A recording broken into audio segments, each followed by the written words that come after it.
Welcome back, Deep Divers. Today we're going way back. Ancient Germania. Ooh, exciting. You guys wanted us to take on the Battle of Teutoburg Forest, right? One of history's biggest military upsets, for sure. Exactly. And we're using, well, the Arminius Wikipedia page you sent to get us started. Makes sense. So get ready. We're going to uncover the story of Arminius, the guy who, well, basically orchestrated Rome's huge defeat in 9 AD. A name that still, wow, echoes through history. You said it. His story is really a reminder that, we see history through the eyes of who won, basically. Yeah, because, most of what we know about Arminius comes from Roman sources. Right. Let's jump in. Who was this guy, Arminius? Why did he rebel against Rome? And, how did this victory, echo through the centuries? It's a story full of ambition, betrayal, and, well, honestly, this fascinating clash of cultures. Okay, so first, who was this guy? Born around 17 BC, important Cherushi family. Right. But get this, we don't actually know his real Germanic name. That's right.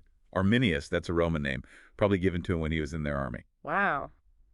Makes you think, huh? It is. Imagine your birth name, gone, replaced by, well, your conquerors, basically. Powerful stuff. Really shows you the, power dynamics back then.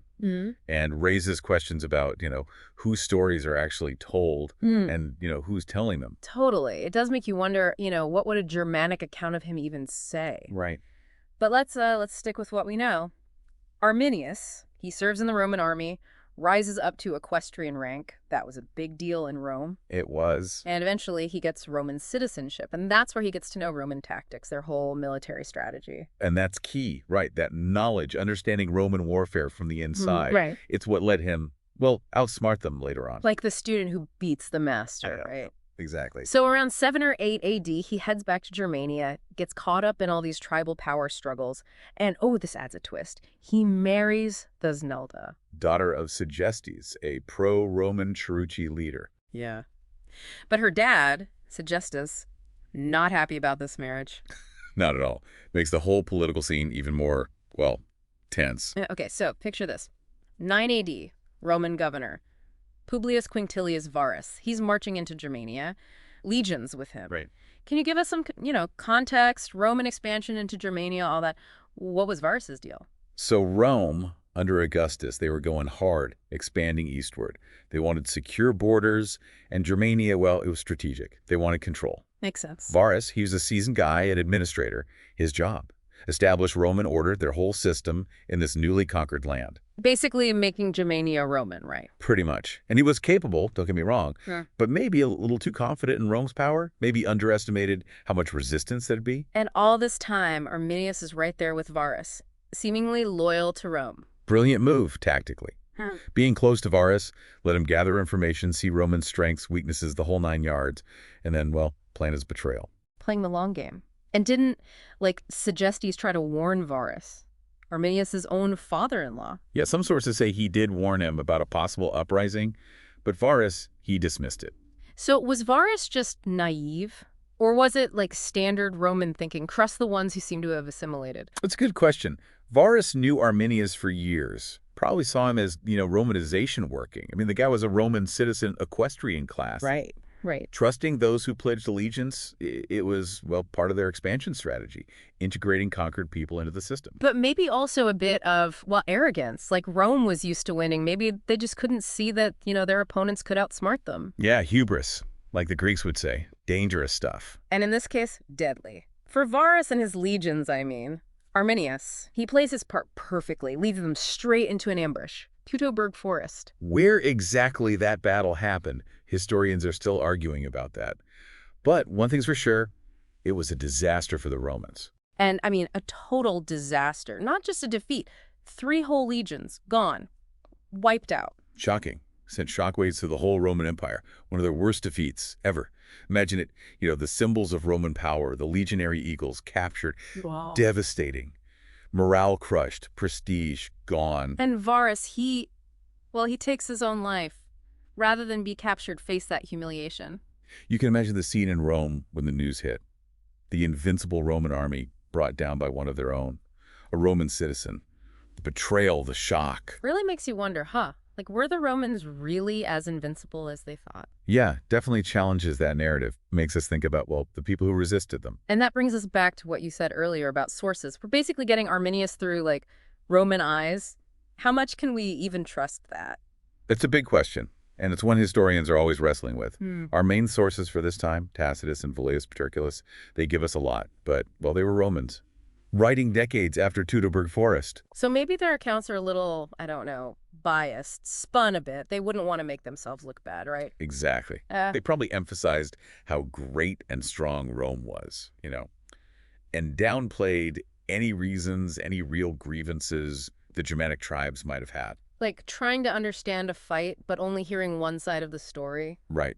Take Velleius Paterculus, for example. Yeah. He was a Roman military officer, served in Germania, probably saw the aftermath of the defeat firsthand. He paints Arminius as this scheming, ambitious guy. He even uses physical descriptions, to make him seem barbaric. Like talking about how tall he was, how fierce he looked, maybe had a wild beard, that kind of thing. Exactly. Playing into those stereotypes. A way to show Romans as, well, more civilized, justify what they were doing. And Tacitus, what's his take? Tacitus is a little more, I don't know, balanced maybe? He admits Arminius was a brilliant military mind. You can almost sense a little admiration there. Huh. But even Tacitus, he can't resist making Arminius the treacherous villain, right? He's contrasted with the Germanic leaders who stayed loyal to Rome. Like Segestes, Arminius' father-in-law, the one who tried to warn Varus. It's like they needed to create this narrative, good barbarians and the bad ones. Yeah, made it simpler, right? Reinforced that idea that Romanization was a good thing, civilizing. But imagine if we could hear the story from, the other side.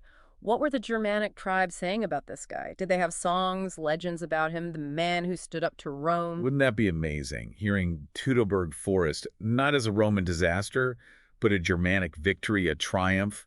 It could totally change how we see Arminius, what drove him. He might look like a true hero, a liberator who fought for his people's freedom. Or maybe, a more complicated figure. Maybe a mix of personal ambition and, wanting what's best for his people.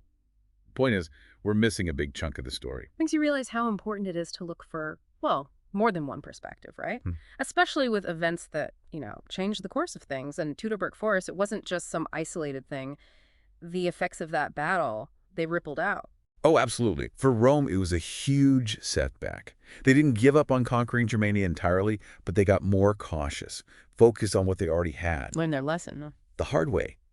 And it left a mark, psychologically. That idea of Roman invincibility shattered. Wow. One event, that's all it took. But what about the Germanic tribes? How did this victory shape them going forward? It had a big impact. It helped bring them together, gave them a sense of unity, identity. They'd been divided for so long. Show them they could resist Rome. But Arminius, he didn't just want to defend Germania, did he? He had bigger ideas. He did. He wanted to unite the Germanic tribes, form a powerful force against Rome. He even tried to team up with Marbode, the Marcomanni king, another strong Germanic tribe. An alliance, what happened with that? Marbode was a smart guy, ambitious in his own way. He saw Arminius as, well, competition, and didn't want to get dragged into a big war with Rome. So Arminius was basically on his own when Rome came back for, well, payback, right? And that came in the form of, was it Germanicus? Yeah, Germanicus. Skilled Roman general. Nephew of Emperor Tiberius. Oh, wow. Family ties. Germanicus led a bunch of campaigns into Germania, wanted to avenge Teutoburg Forest, restore Roman pride. It was brutal, bloody, heavy losses for both sides. But did Rome win in the end? Did they take back Germania? Not really. They had some victories, sure. Got their legionary eagles back, which was symbolic, but they didn't crush the resistance. They were up against a determined enemy fighting on home turf. And Arminius was leading that resistance? He was. He knew how Romans fought, and he could inspire the Germanic tribes. He made Teutoburg Forest into the symbol, and used the terrain to his advantage. Rome must have been so frustrated, kept running into the same wall. Yeah, they eventually realized that conquering Germania for good, it'd take way too much. Resources, manpower, too high a price. They kept trying to influence things in the region, but they never totally controlled the Germanic tribes. What about Arminius' personal life during all this? Didn't something happen with his wife, this Nelda? Sadly, yeah. During one of Germanicus's campaigns, she was captured. Taken back to Rome, along with her son, imagine that, paraded through the streets, a trophy. Awful. It's easy to forget the human cost, when we talk about these big historical events. It is. So what happened to them? We don't know. They just disappear from the historical record. We can only guess at their fate in Rome. So Arminius, he kept Rome out of Germania. You'd think he'd be a hero, right? A liberator. But victory doesn't always mean peace. What happened next? Yeah, it's true. Arminius, he brought the tribes together against a common enemy. Now we had to keep them united during peacetime. And that's hard. Old rivalries, power struggles, they all started coming back. It's easier to agree when there's someone to fight against, you know? Yeah. But then figuring out what you're fighting are, that's harder. So what became of Arminius? It's a tragic ending. In 21 AD, just 12 years after Teutoburg Forest, he was assassinated, killed by his own family. The people he'd fought to liberate turned on him. Wow. Betrayed by the people closest to him. It makes you think about, well, how complicated power is. And the challenges of leadership, even when you're successful. It's a reminder that, well, even the best leaders, the ones who win big, they can still be brought down by, the people they're closest to. We've talked about Arminius as this historical figure, right? The Romanized German, leading a rebellion against, well, the culture that raised him. But what about, Arminius the person? Can we get a sense of that beyond the history, the legend? It's tough, honestly, because of, what we were saying before, the sources we have are working with fragments, little hints, trying to get a picture of the guy. Like a puzzle, but some pieces are missing? Yeah, exactly. But, even from those pieces, you see someone complex, ambitious, maybe even a little tragic, One thing's for sure, he was a brilliant military strategist. Teutoburg Forest, that wasn't just luck, right? He knew how Romans fought, their strengths, their weaknesses, used that knowledge. I mean, think about it. 3 Roman legions, thousands of trained soldiers, lured into a trap. He used the terrain itself against them. He must have been charismatic, too. To unite those Germanic tribes, even for a little while, that's not easy. It shows you he could inspire people, build alliances. He must have tapped into something, a shared feeling, anger, ambition, something, and use that energy to get what he wanted. To do that, you need something special, a personality that draws people in. And yet, even with all that, he ends up betrayed, killed by his own family. Doesn't really fit with the hero image, does it? It's definitely, a tragic element to his story. Even after that huge victory against Rome, he still couldn't escape those internal conflicts, the power struggles. They just followed him, followed the Germanic tribes everywhere. Maybe it shows, I don't know, that his vision wasn't perfect, or maybe it's just how things were back then. Power was a brutal game. It's a good reminder that history isn't like a nice, neat story. It's messy, complicated. So where does all this leave us? What's the takeaway from our deep dive into Arminius? I think, for me, it's that Arminius is more than just a name in a history book. He's like a mirror, reflecting how we see things, what we need and want. He's been called a hero, a villain, a symbol, a pawn, everything.